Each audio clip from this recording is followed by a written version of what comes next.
Prayer time na tayo. Okay ko.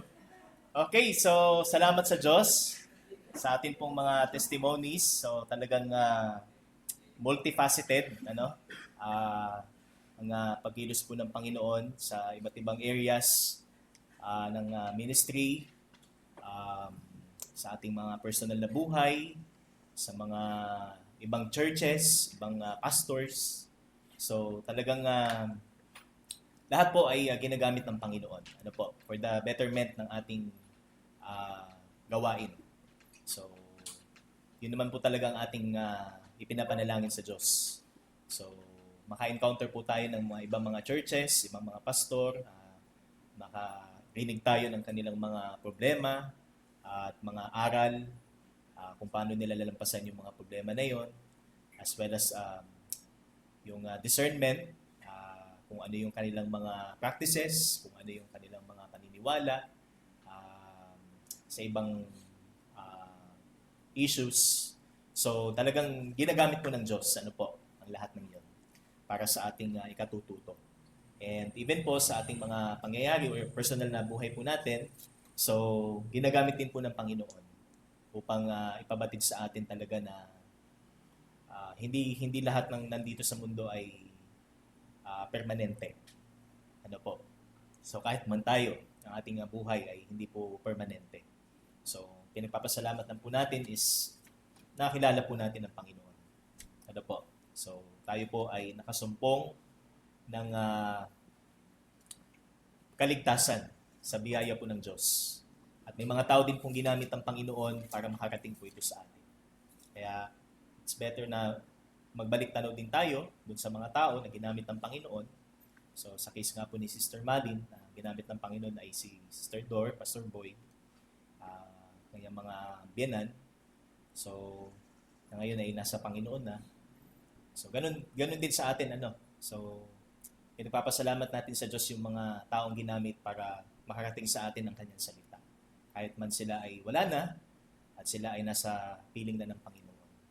Kaya salamat sa Diyos, So, ang dami po nating testimonies, Sister Malin, Sister Joyce, Pastor Marlon, Pastor Jack. So, marami pong pagpapala ang Panginoon sa atin sa mga nagdaang araw na ito. Okay, ngayon po dadako na tayo sa ating exhortation. So, hindi po tayo lilikdang, mga kapatid. Memory verse lang po yung nilikdangan natin. So, 2 Corinthians chapter 5 verses 1 to 8 ang ating pong talata. At basahin ko po, tingnan po natin sa ating mga Biblia. So ito po yung continuation po ng ating message po ng Sunday.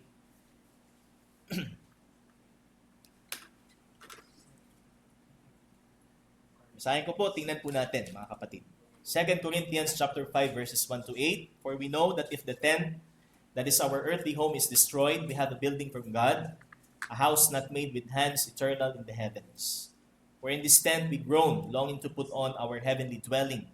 If indeed by putting it on, we may not be found naked. For while we are still in this tent, we groan, being burdened, not that we would be unclothed, but that we would be further clothed, so that what is mortal may be swallowed up by life. He who has prepared us for this very thing is God, who has given us the Spirit as a guarantee. So we are always of good courage. We know that that while we are at home in the body, we are away from the Lord, for we walk by faith, not by sight. Yes, we are of good courage, and we would rather be away from the body and at home with the Lord. Tuloy ko po ang pagbasa hanggang verse 10. So whether we are at home or away, we make it our aim to please Him, for we must all appear before the judgment seat of Christ, so that each one may receive what is due for what he has done in the body, whether good or evil. Salamat sa Panginoon sa pagbasa ng kanyang salita. Tayo po'y manalangin. Salamat po, Panginoon, sa gabing ito, na minsan pa'y makakapakinig kami ng inyong pong salita. Help us, O Lord, na matutunan namin ang katotohanan na inyong pong ihahatid sa amin. May lapat namin ito sa amin pong mga buhay. Magkaroon po kami ng heavenly anticipation sa darating na panahon, Panginoon, ng amin pong buhay na ito. And patuloy, Ama, patuloy kami humingi ng tawad sa lahat ng amin pong mga pagkakasala. Mga maling pananaw, maling ugali sa amin pong mga buhay. At ang inyong pong lingkod na gagamitin tagapagsalita ay gamitin niyo po lamang na instrumento ng pagpapahayag ng inyong pong mensahe. At ikaw po lamang ang mag-glorify Panginoon sa gabing ito. Ito pong aming dalangin sa pangalan ng iyong anak na si Jesus. Amen at amen. So again, ang ating pamagat is hope after death o ang pag-asa pagkatapos ng kamatayan. So, ang mga may pag-asa sa kamatayan ay ang mga taong ligtas o mga taong nakakilala sa ating Panginoon. And ang mga taong nakakilala sa Panginoon ay sa ating punto, makikita po natin as our first point, He hopes for a perfect body. So ito yung una niyang pag-asa. Ano po? So merong katawang ibibigay sa kanya ang Panginoon at ang katawang ito ay hindi nasisira, hindi nagkakasala, at hindi nagnanasa ng mga bagay na nandito sa lupa.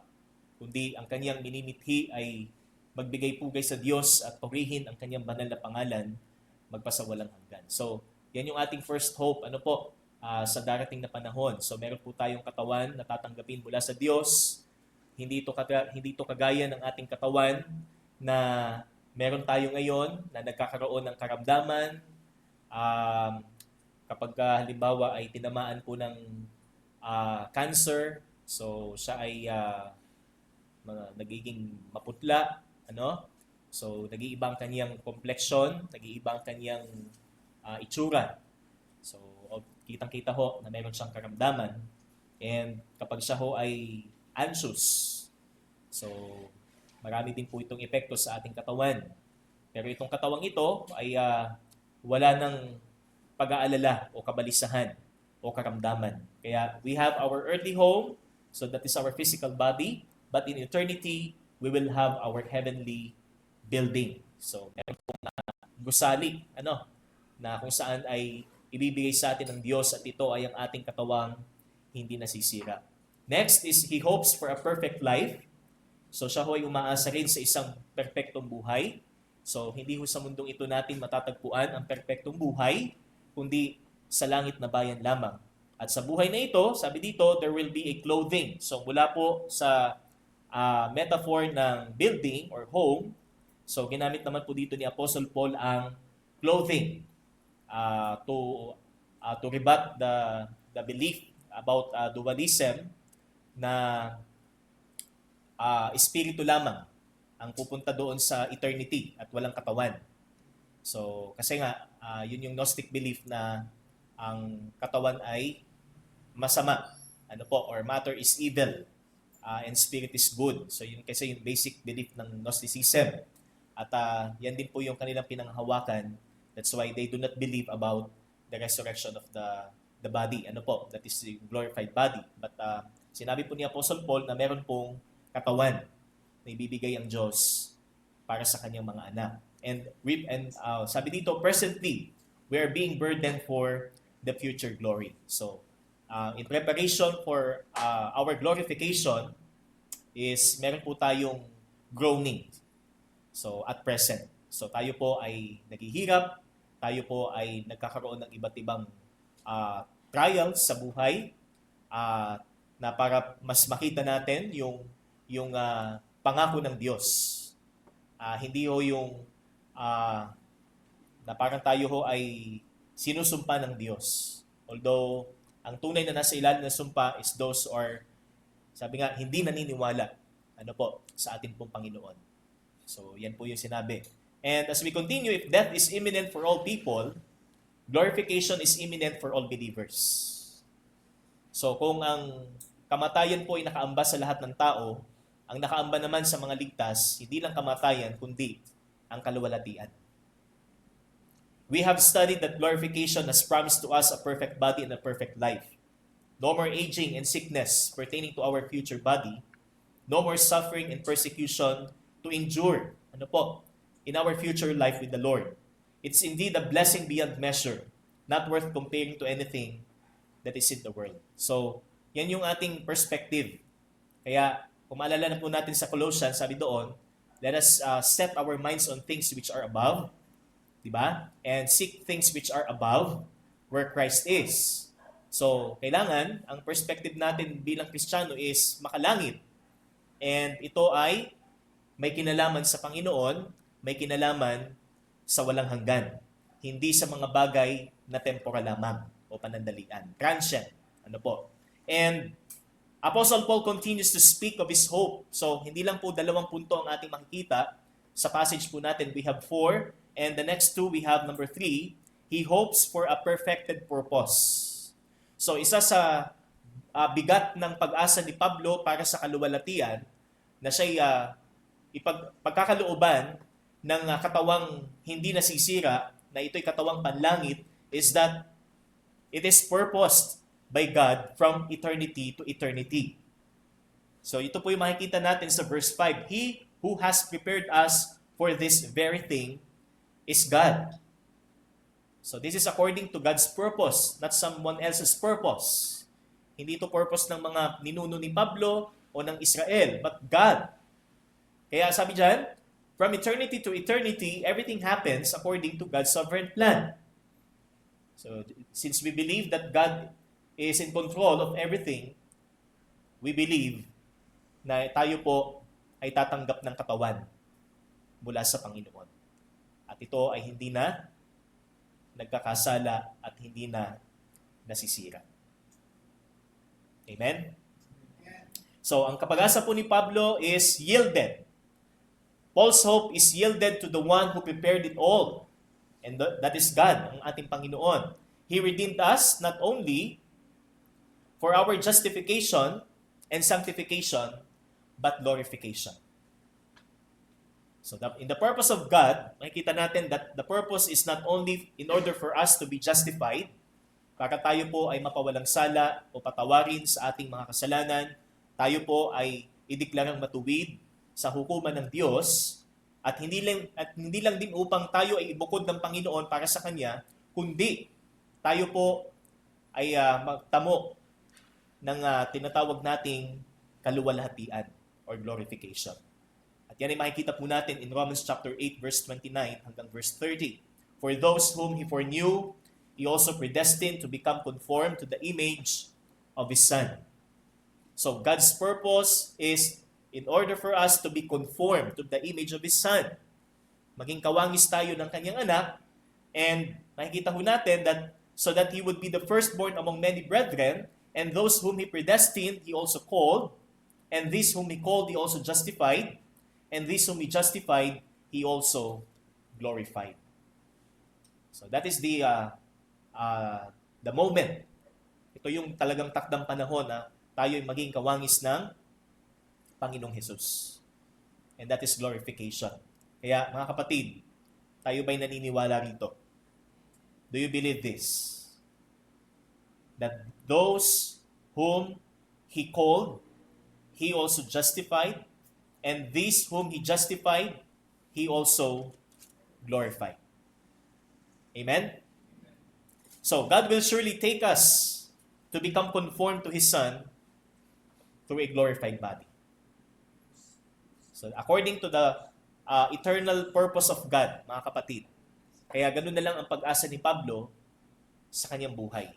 Na kahit siya ay nakapiit, kahit siya ay sugatan, kahit siya ay maraming kaaway, dahil ang kanyang ipinapangaral ay si Kristo. At once na ipangaral mo si Kristo nung panahon na yon, ay ikaw na ang pinaka nakakahiya sa lipunan. Pero hindi ito ikinahiya ni Pablo. Siya ay nagpatuloy na mangaral para kay Kristo. Sapagkat ang pag-asa niya kay Kristo ay kaluwalhati ang magpasawalang hanggan. Hindi ho magkaroon lang siya ng gantimpala, gantimpalang panlupa, kundi langit na bayan. Okay? And also, presently, we have been given by God the Spirit as our guarantee or pledge. So, dalawa po makikita natin. First, the sovereign plan of God, the purpose of God. That's why meron pong pag-asa si Pablo. And ang ikalawa po is yung Espiritu or God, the Holy Spirit, as our guarantee. Ephesians 1:14, who has given us a pledge of our inheritance with a view to redemption of God's own possession to the praise of His glory. So, we have the first installment of our future glory. We have the pledge of our inheritance. Amen? Nasa atin ba ang Espiritu ng Panginoon? At yamang nasa atin ang Espiritu ng Panginoon, sabi dyan, tayo ay pag-aari ng Diyos.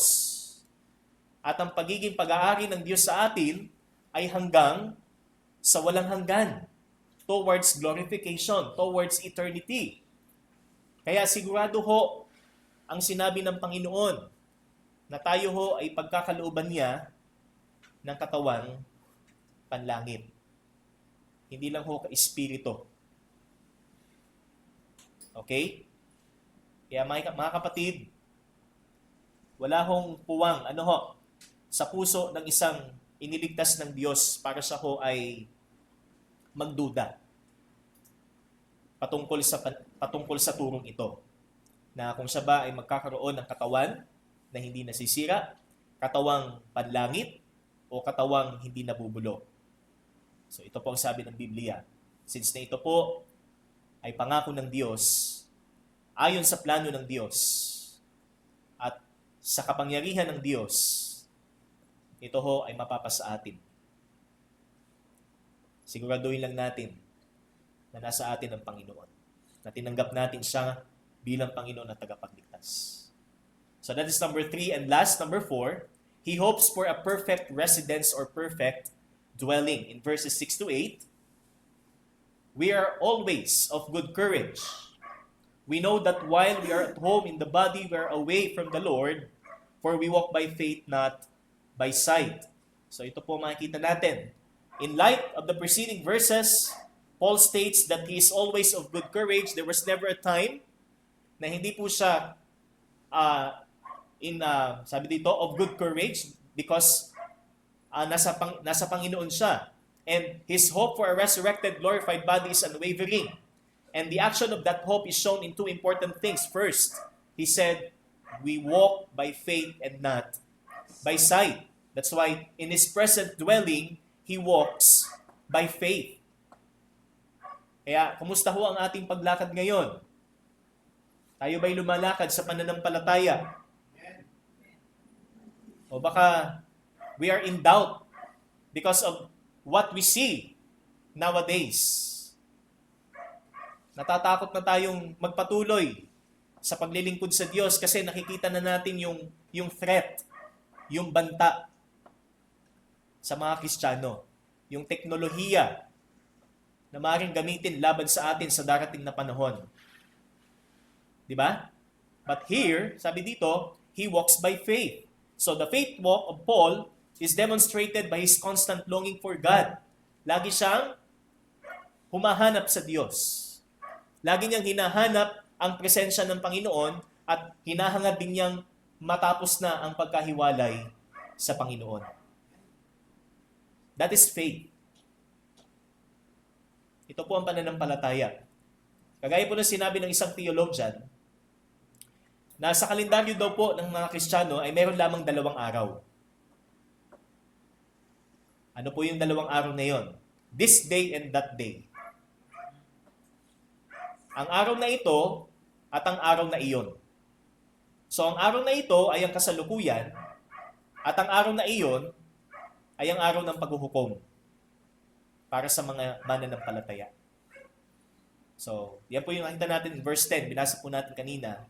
The judgment seat of Christ. Ano po?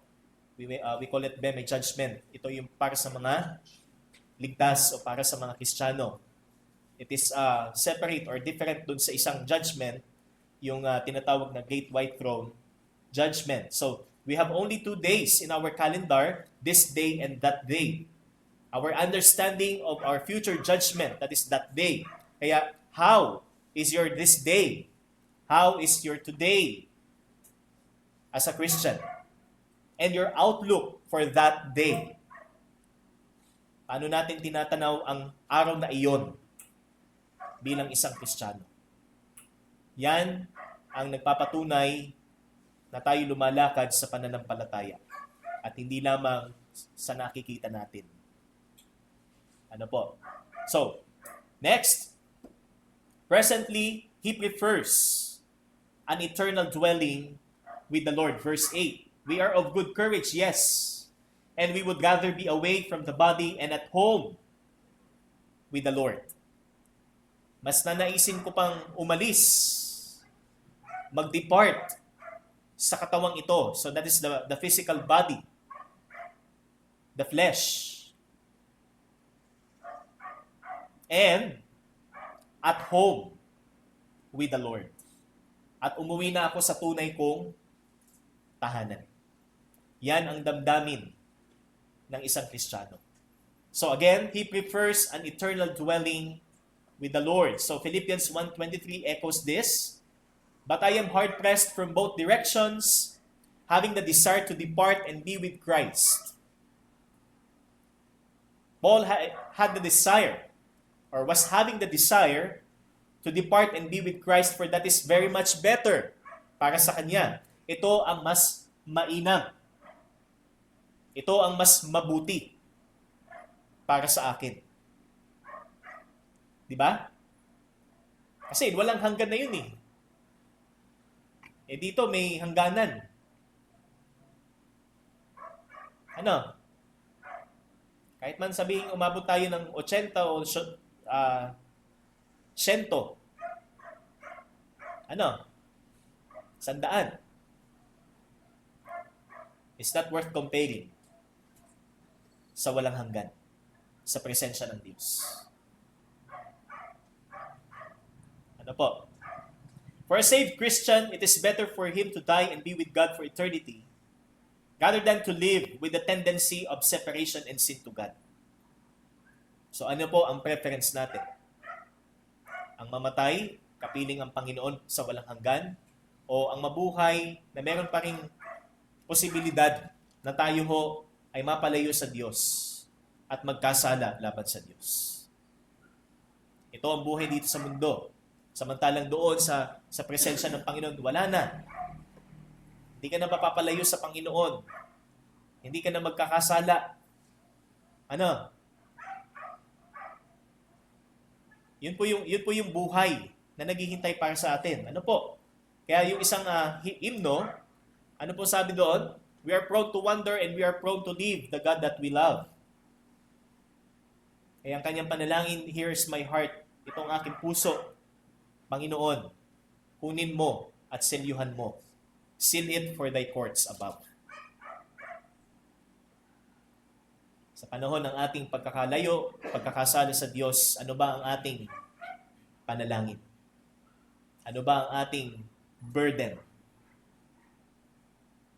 Ang patuloy pang lalayo sa Panginoon o ang hanapin ang presensya ng Panginoon? What is your preference? Okay? So Paul, sabi niya, he preferred an eternal dwelling. Mas mainam pa na ako sa Panginoon na lamang. Wala na akong iisipin. Hindi yung para makatakas lang tayo sa mga pagsubok. Di ba? Hindi yung, kumbaga parang fire exit lang. Kaya natin sinasabi ito. But we believe it. Naniniwala tayo dito. Ito ang sinabi ng Panginoon. May katawang ibibigay sa atin. At ito'y katawang panlangit. Hindi nasisira, hindi nagkakasala.